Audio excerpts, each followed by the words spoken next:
Oh, it's probably not as disappointing as the one that we started the competition with, to be honest. I felt that that game, while the score got away from us, I don't think that performance-wise we were as far off the mark as we were at the start of the championship.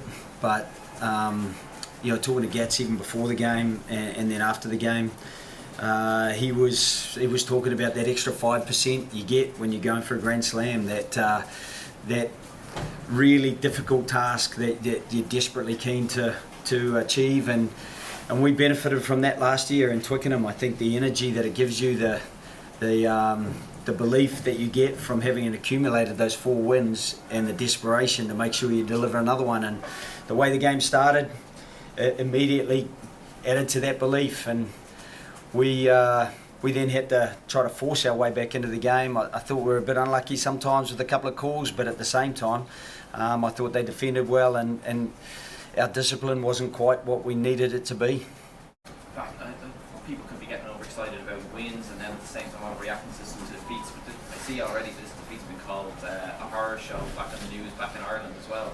Is that a bit of an overreaction thing? Do you know that there's simple fixes that we can do to kind of get things right over the next few months? Well, I guess you guys will set the narrative, really. We can only perform in those 2 40-minute windows that we get, and then the narrative will be whatever pundits or journalists put out there. But for us, we would certainly encourage the genuine supporter not to lose faith with the team, that the team will definitely turn up in Japan, and we'll grow a bit from this. You only have to look back a year and see that England went back-to-back in the championship and ended up 5th. We fought our way to 3rd. We're in the top half of the championship. We haven't been catastrophic, but we haven't been as good as we needed to be, and today was probably an example of that. At the same time, I'd like to take my hat off to Waels and to Gats and the 12 years. To be 12 years as an international coach, I've done 6 and it's damn near killed me, so I don't know how Gats has managed 12, and to be as competitive as they have been, and they hadn't won one for 5 years, and so to get this one, you could see what it meant to them. You could see what it meant to them when they were celebrating, and for us, while we would have loved to have won it, hats off to Waels. What a super effort today. What a super effort through the championship to come. Ironically, we were 16-0 down at half time. So were they against France, and they maybe got a helping hand a couple of times in that match to get back into it, but they got back into it, and they know how to fight their way through to the finish.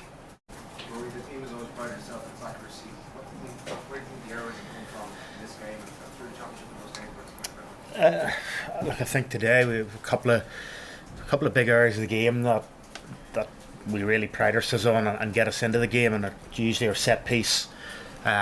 Because of our launch off that, and then our discipline, I think both of those let us down today.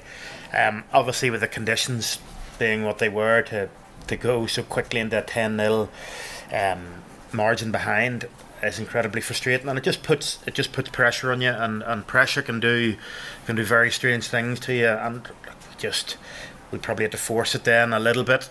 They got their tails up, and it was a little bit of a release of pressure for them, because I'm sure there was a massive amount of pressure and expectations going into a Grand Slam game. We wouldn't know what it was like 12 months ago, and all you want is you want to get into the game and you want to fire the first shot, and they did that, and they never looked back. So look, we'll take a look at why those bits of that are normally so strong first let us down. We'll be incredibly disappointed by that. But look, ultimately, you have to give them credit. They came out very, very hard and very fast, and they were able to then go really hard at the defence, and they put us under pressure, and we made errors. Joe, I know we asked you this after the England match about noticing anything in the build-up, and subsequently you said you did, and it was different to the France match. Was there anything in the build-up for today's match that indicated that this performance was on the cards?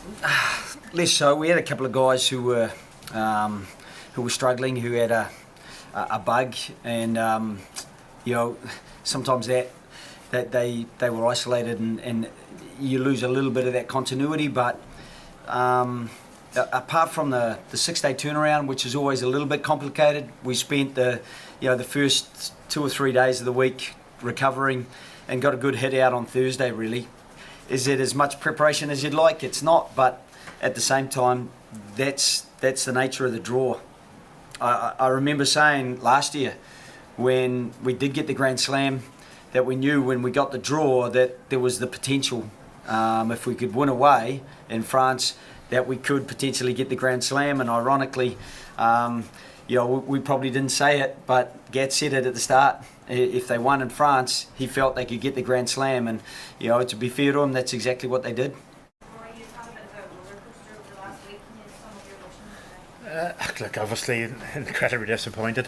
I think sort of no one it was my last Six Nations game. You kind of want to go out and like you want it to be a fairy tale. You want to win, and to win in such a place like this would have been a massive statement for the team. But it would have been involved us having a massive performance, which is, I suppose, ultimately what you want to go out on. You don't want to go out on a performance that individually and collectively you're not happy with. But look, it is what it is. Whenever the dust settles and we get 2019 over with, I'll look back on the Six Nations with a lot of pride with everything that I've been involved in and achieved, and it just happened to be that it wasn't. It won't go in the highlight reel the last game, but like that's the way it is. Just to add back to a couple of uncharacteristic errors as well. Most thing we leaving it out, which was intentional. Yeah, again, we're trying to build those two guys forward.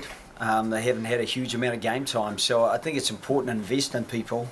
And that was part of the remit. We decided we were going to prioritise the Six Nations, and whether it bears fruit at the other end of this season, we'll see. But as I said, I don't get into prognostics. All I do is try to get into preparation, and the best preparation for top class players is to be in pressure cooker situations and to work their way through them. And if every time that isn't going well, you take them off, I don't think you're growing them back to where they need to be.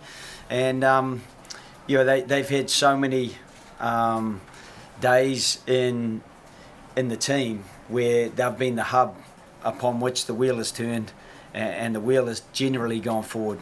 As I said, over the last 2 years we've played 26 tests and lost 3 of them, and to lose today is really tough. But those two guys are not the reason we lost, and those two guys will continue to invest in, just as we have in Jack Carty and getting Kieran Marmion back. I thought he came on and did really well, and John Cooney's acquitted himself well in the earlier part of the championship. So you just keep trying to grow people, and you keep trying to keep your confidence in them so they keep their confidence in themselves. Joe, you've used a lot of players in this championship. Where would you say your squad is at the moment? Yeah, we have, and that was part of the plan before the championship, where I remember we won our first championship in my time 6 years ago. We used 17 different starters.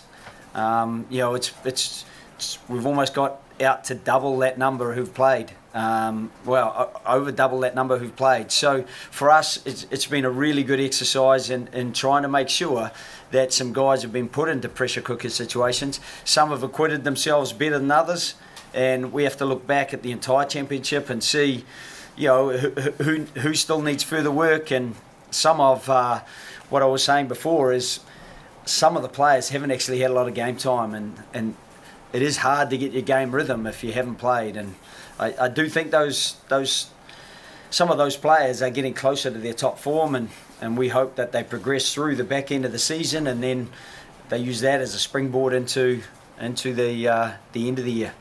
Take the last couple of Two of the 3 defeats you mentioned, we conceded a try almost at the very start of the game. Is that a concentration issue, or is it just super execution from the opponent? Yeah, I can't really answer the question. It's difficult to say that it's a concentration effort because you tend to be concentrating the most when the game starts. That's when you're freshest mentally. So we know that fatigue or dehydration has an impact on the ability to cognitively function. But disappointingly, I think they were quite different tries. One was certainly we contributed to ourselves, it was after 10 phases that England got back to the same place where they'd been after the line out, and then we made a defensive error, and then today again I just think that we could have done better, but I thought Gareth's kick was pinpoint perfect, and Hadley Parks got straight through onto it. We'd shown a couple that he'd done during the week because he's already done them during the championship, and he did them certainly in the November series as well. So it was something that we were aware of, and we've got to be better at covering next time.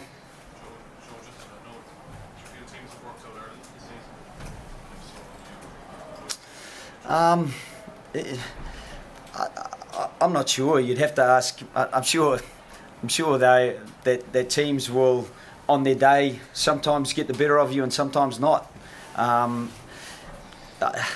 It's such a fine margin. I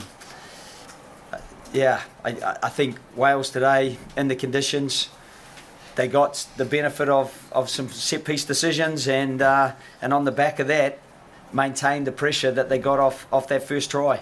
And in the conditions today, we actually said that they'd do exactly what they did in those first 2 minutes. So, working a team out, even sometimes what a team's going to do. It's another thing to stop them.